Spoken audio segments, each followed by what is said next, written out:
G'day fellas, and welcome to a casted game of Age of Empires 4. We got something a little bit more interesting for you today. This is not your standard 1v1. I'm sure you've already realized there are more players in this game than what you would usually see in these casts. And on top of that, we are going to take it to another level. So let's introduce our players, and then we'll get into what makes this a different sort of map. Spawning in the west of the map in the color green, playing as the House of Lancaster, we've got Shingo. And on the south side of the map in the color red, playing as the Holy Roman Empire, we've got Banmu Fulan. And on the other side of the map, well, at this point we need to reveal the secret. Ladies and gentlemen, welcome. This is one of the brand new maps in Ranked for 2v2s, 3v3s, 4v4s. It's called, I can't remember the name of it, but it's something to do with water. We'll put it that way. Waterways, I think it might be it. Anyway, let's introduce our other players for you. Spawning in over on the east side of the map in the color blue, playing as the English, it's Louis MT.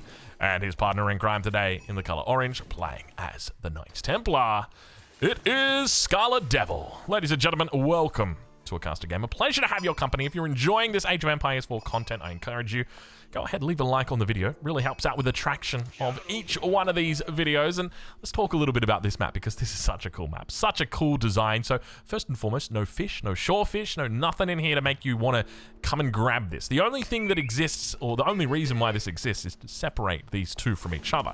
Now, of course, your teammates with each other. So there's a couple of different ways that you could play this. Do you help out your teammates? Do you just play a 1v1? How do you go about doing this? Do you try and put pressure on your opponent and then just move all your units over to the other side and then quickly 2v1 the enemy? How do you go about doing that? And then do you look for control of the canal? Is that a possibility? Probably could be. But anyway, we're going to be checking out the new civs today. Each civilization, or each team has a new civilization in their mix. So we're going to be paying attention to them and seeing exactly what they get up to. Of course, we don't have the caster UI, so we really don't get a lot of information as to what's actually happening in these games, so apologies. I mean, we know the age up is coming through for Louis MT. Let's check in with Scarlet Devil and see where he's at. You can see he's probably going to be going for a second TC here. Keep in mind, this map is essentially two 1v1s. You can see the Ark and Chapel did get moved back over here onto this back little wood line. Beautiful little spot for this Ark and Chapel as well from Banmu. But we'll check in over on that top side, as the age up is now also coming through for Shingo. So, in fact, we're going to be mainly focusing, sorry Louis, we're going to be focusing on this top side, because this is where the two new civs are. We've got the House of Lancaster up here. We've also got the Knights Templar, so that's going to be our main focus. And of course, on the bottom side, we've got our English Holy Roman Empire matchup, which is also another really good matchup. I love watching that one. But our main focus is going to be up here. So a couple things that we're going to be looking out for. You know what I'm going to do? I'm just going to sit back. I'm not going to play too much with line of sight in this game, just because we don't really... It's harder with line of sight to try and infer stuff, because it's the 2v2. Obviously, at this stage, it kind of makes sense, but it's kind of hard for me to control, I'll be honest, because there's 4 people. So let's check in with the age up and how we're doing over here. So it looks like early on, our House of Lancaster player is probably going to be rushing some manners. No real surprise there. And on the side of our Knights Templar player, we're probably going to be having... was that a quick murder of the sheep? I think it was. A little quick slaughter right there of that sheep that ran past. So a bit of a mistake there. But yeah, and on the side in the north, it looks like we're going to be having this super fast age up. You can see right now, it's going to be that 4-minute timing. Is this the crackety build order? Well, it could be. Hold on, let's have a quick look and see. Scarlet Devil. Oh, it could be close. I don't think he's macro. Yeah, he hasn't macroed perfect for it. It's going to be a bit of a delay. So I think people are still working out the openings here. But if we take a look and see, yeah, this one's 4 minutes. He's too slow. He's too slow. You're not going to catch him. Crackety's already put the TC down by this point. Crackety's already started making villages from the second TC. No, not really.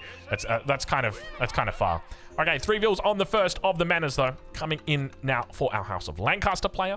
Let's check in on the south side and see how we're doing. A lot of vills on wood, so it could be units that come out here. Now, the other thing to note is we do have relics in play. So there's 3 relics down here, 4, 5, 6 relics in total on this map. So I wouldn't be surprised if the first player to build the dock is going to be the Holy Roman Empire player, just so that he can look to try and secure more relics. Because, you know, realistically, his teammate's probably going to help him try and do that. Might get a couple of knights out to help him, but the more relics, the merrier. That's what I always say. Checking in with Louis, though. We've now got the Abbey of Kings coming through. I'm assuming he's going for a second TC as well. Indeed, he is. We can pull this up, the current resources, but it's so big. And it just, like, I hate it, man. Just for the sake, I'm not doing it. I just don't like it. Second TC is up. It's a good timing here for Scarlet. A little bit before the 5-minute mark. Don't worry, he'll be working on his macro. He'll get that all worked out soon. So second TC coming up for Scarlet Devil on this north side of the map. And I tell you what, this is a bit more of it's kind of like we're watching two 1v1s at the same time. Do you guys want double the content? Well, now you've got it. Double the content. Bit of a weird second TC spot. Not gonna lie, don't like this. You're way overbuilding your Ark and Chapel. Like, you've got limited space with how many farms you can build on your Ark and Chapel, and you just reduce that significantly. Like, at the very least, put it like a little bit further out so that you can get a second row of farms in it, and I won't be so upset. I won't be so disappointed in you. Oh gosh, I sound like your dad. Sorry. Whoa, what's going on here? Have a look at this. Hold on. A single mana into a second TC? In this ELO? Now, keep in mind, all of these players are Conqueror 3 players, both in 1v1 and in team games. So you have got like the best in the business right now. So these guys know everything there is to know on team games. Now, Louis MT and Scarlet Devil have been playing quite a few team games with each other here. So they've got an intimate knowledge of this. And hold on a minute, we got some boars out here. You can see the boar gets leashed in by the red scout, but the king is going to be able to tank it up, and the Vil's going to be able to take it down. But yeah, like, the reality is when it comes to meta in 2v2, 3v3, 4v4, these guys are going to know exactly where it's at. These are the best in the business, man. But I love that everyone has gone with the 2TC opening. 2 TCs on literally every single side. And I wonder if that is because of the river in the middle. And that's just that's the meta of this map. Because you're not going to be able to double team someone, right? Like, if you think about a team game, typically, the power that you've got, or at least this is what I used to exploit when I used to play team games, all that, you know, long time ago.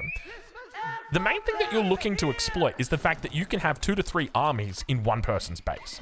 So it means if they want to defend that, they've got to kill 3 armies. So they need their teammates to help them. So if you coordinate, it means that your opponent needs to coordinate to respond to that. Whereas here, that coordination is it's not necessary.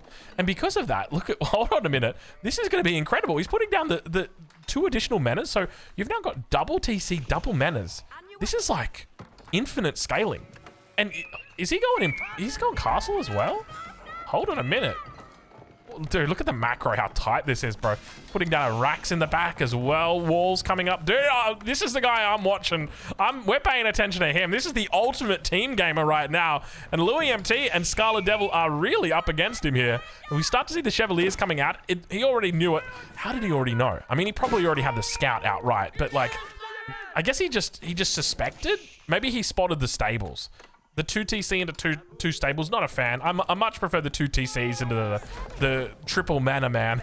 That is absolutely picture perfect, dude. Oh, that's so nice. Let's check in on the other side, though. See how Louis doing. He's starting to yeah, look, he's starting to wall up the relics. Classic Louis MT style right here. How close is the red player? Let's have a look to the age up. Very close. Now, there's a world where instead of going Regnitz, he goes Burgrave.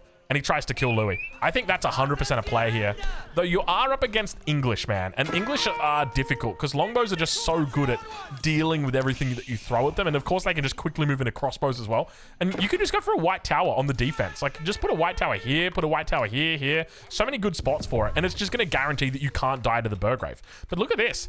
Is he coming up forward to put the King's Palace down? There's no way he'd put the King's Palace. He's going forward white tower.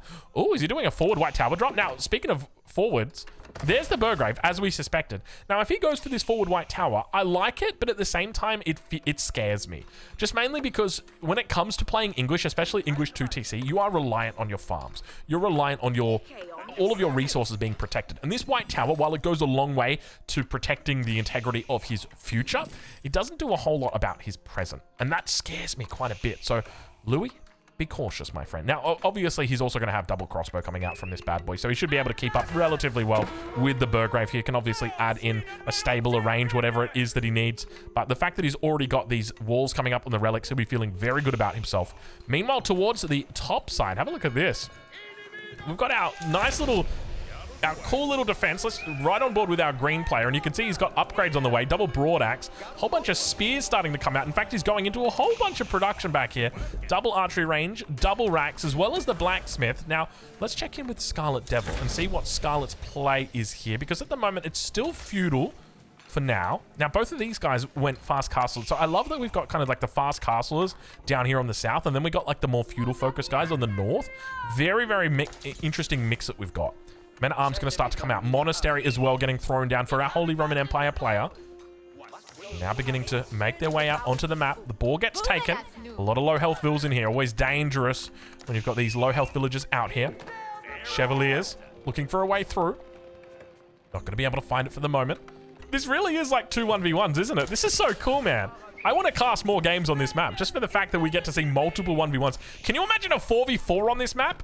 Dude, okay, I'm gonna have to hunt these guys and see if we can find a 4v4 on this map.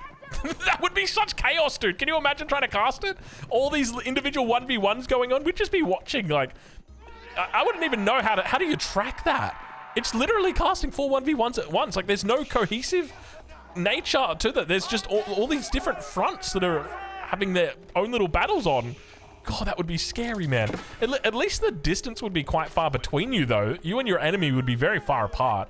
I guess that's one thing that we could consider, at least. But we do have the age up now coming through. It's going to be the King's College for our House of Lancaster player. Scarlet Devil yet to click up just yet, but the army continues to build. Is there a military? Yeah, there is a military.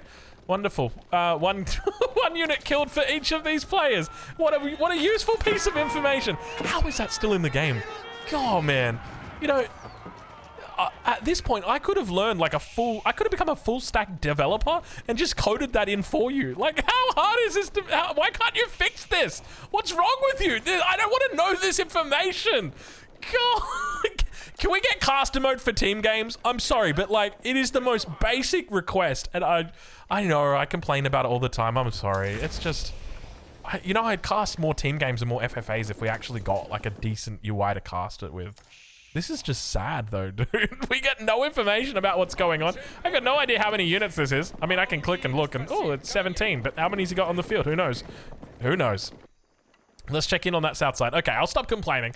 Let's keep it going, because it looks like these two have been fighting it out a little bit down here. We've got plenty of units on the way as well. Look at the men-at-arms numbers really starting to rise. I'd love to know how many men-at-arms are here, but I really can't tell you. I've got no idea. And don't dare ask me about the UI. I mean, do you guys want to see the landmarks tracker? I'm glad we got that. That's far out. You know, if we didn't have that, I wouldn't know how to count up to 3 landmarks. Far out, dude. The wonder tracker. Well, that's actually kind of helpful. There was a time where we didn't have that in caster mode, so that's definitely useful. But now, first of the men-at-arms goes down. Quite a few crossbows here. Louis MT putting on the pressure. More men-at-arms.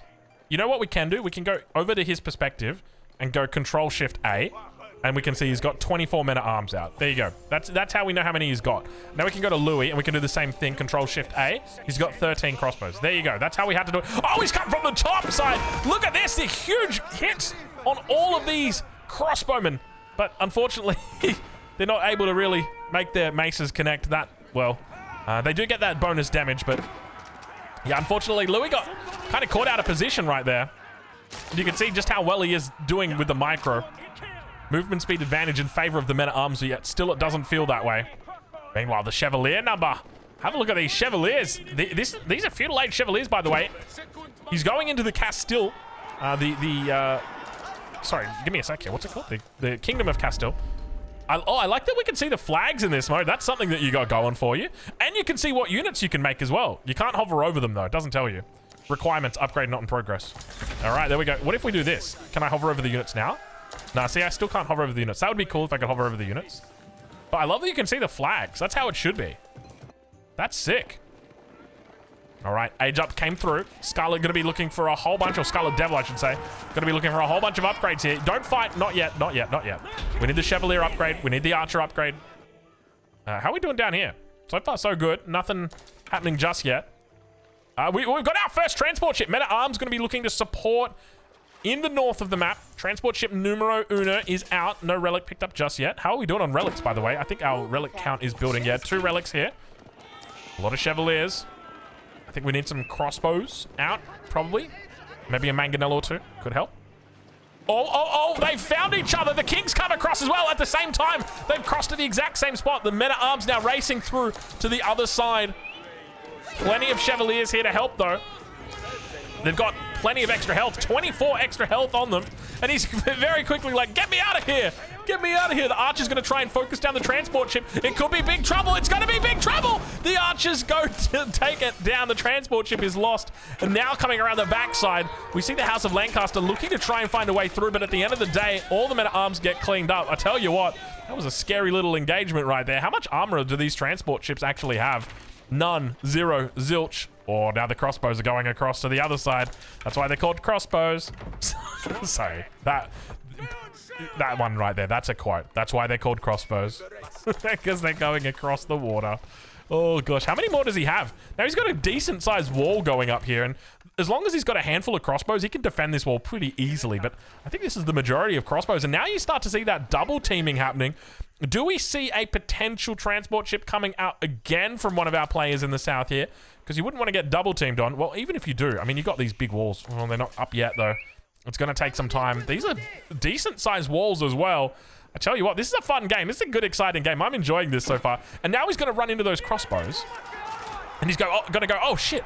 Oh, there's blue crossbows over here. I need you to start training your transport ship. He's like, I got it. Transport ship in pursuit, but now Louis MT, he's in prime position. Transport ship starts taking some damage here. You can see all the men-at-arms up here. He's got 27 of them. Meanwhile, it's a 2v1. It's a 2v1. Oh, the yeoman on the back line. Oh, my God, the damage from the yeoman. Far out. That was a lot of damage. Sacred Site still pushing forward here. Lots of vills going to drop down a fortress. Plenty of cavalry looking around the corner. The 2v1 still going ham. The yeoman now looking to focus this down. Meanwhile, towards that south side, the men-at-arms aren't able to make it across. The transport ship's taken too much damage, and the 2v1, unfortunately, is going to end in favor of Louis MT and Scarlet Devil as they look to continue pursuing the I was going to call him the English, the House of Lancaster individual. And now we're a little bit of trouble in paradise. Now, wouldn't a white tower have gone absolutely amazingly right here? Unfortunately, it's not the case. And there's a whole bunch of knights down here as well. Oof. I don't know how this is going to go for the good guys. I say the good guys like we were expecting them to win. But I mean, everyone's Conqueror 3 here. The only thing is you're up against Louis MT and Scarlet Devil. And like, I've seen enough of these guys play to know these guys are... That's a scary combo. That is a scary combo right there. They fall back for the moment. We've got some houses coming up on the edge here. Oh, excuse me. A little bit of an involuntary spasm there. It's kind of like a hiccup, but not quite. And they're both... Oh, Louis MT's gone Imperial Age. Okay, Louis. Wingard Palace now coming through. He's the first to imp in this game. How close are we to... let's check in with Red and see how he is.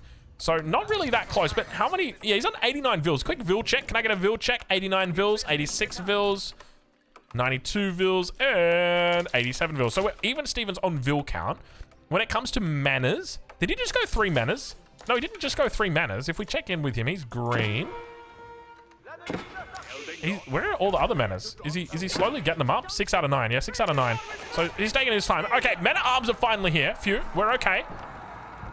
Siege Workshop thrown down on this side as well. He's brought a whole bunch of villagers. They migrated over. So now we can start helping out a little bit on this side of the map. But I tell you what, it definitely starts to create a bit more of a dynamic here, doesn't it? It really feels quite interesting, this map. I do like that. Man is helping out on the defense. Run, little villagers, run. They've all got their venison steaks. Was it venison? No, it was boar. No, it was venison. I take it back. You can see all the menace here trying to defend. There's lots of vills up the back here. Oh, you got to be careful. What does that sound? Is that market trading? I had like something basing in my headset. It sounded like Darude Sandstorm for a little bit in there. But that push has petered out for the moment. Double castle on the front. Definitely makes sense to see some more trebs making their way out across. Meanwhile, back towards base. Elite Knights are now going to be facing off against veteran horsemen. I tell you what, I don't want to be the veteran horseman in this battle. I suspect these horsemen were not for this piece of territory. Probably for the other side. But ain't no time for red hot chili peppers. That is for sure. His focus is back here on land. Nice little position on this keep. Palisade wall looking to protect on that top side and back towards the front. Siege Workshop working a mangonel in. First of the trebs firing off. Do we have an Imperial Age coming through yet for Scarlet? Not quite. Louis still the only one up for the moment. Let's check in with Red and see how he's doing. Yeah, still no sign of an age up there. How about our House of Lancaster? No, no, no. Still the only one. And oh, we got men-at-arms behind the enemy lines.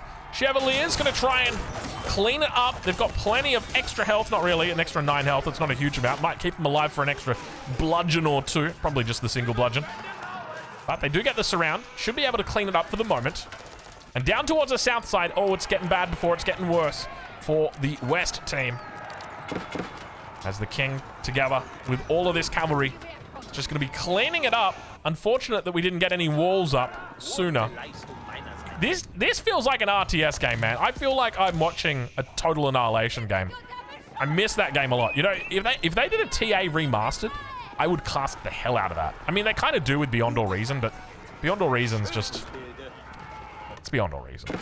There's no reason. It's Beyond All Reason. Anyway. More attacks coming through right now. To me, this map feels very epic. Like, it feels like you could see some massive battles here. And there's a lot of decision-making about where you send your troops and how you take advantage of your troops. I think stone walls are going to be quite strong on a map like this as well, because they just allow you that extra layer of defense and time. Military numbers really building up for Scarlet Devil at the moment. Still no sign of Imperial Age. Greased Axle's going to be coming through. But behind the scenes, we can see Louis MT is just creating so much havoc with these English knights. Just running his opponent around in circles. Have we got anything through from Wingard? Not yet. No, he's... Oh, I take it back. He has it. Oh, he's just been making Wingard... the Wingard Cav? What are these? Or Wingard Raiders. You can call them Wingard Riders, and I'd approve. Now, quite a bit of infantry out as well. And we got fights on both sides that are happening. Big mango shots from the north, looking to try and connect. The only one in Imperial, still Louis MT. He's going to be able to force back that position over on that side. Now we got a little bit of a 2v1 up towards the northern shores. Mangoes firing off decent shots for the moment. Big army coming out from Scarlet. Nice little splits coming through from the Yeoman. Down towards the south, the army from Louis MT continues to bully his opponent in the south. And the Mangoes together with this infantry are just having a field day. We haven't seen the Yeomen fire off with their synchronized shot just yet. Take a look and see. Yeah, no synchronized shot yet. Imperial Age has come through, but that's only because he hasn't been building units. And finally, he gets that synchronized shot off. But in the end, I don't think it's going to matter. And that is it, ladies and gentlemen. A quick game, a good game, the good old way that it is. A nice little one for you today. Hopefully, you enjoyed this match. Did you enjoy watching a 2v2? I enjoyed casting a 2v2. That was a lot of fun. Honestly, this map in particular, really cool map. Love the design. Shout out to the devs and shout out to Louis MT. Go check him out. I'll leave a link in the description where you can watch him live. Go catch him, and I'll catch you in the next one.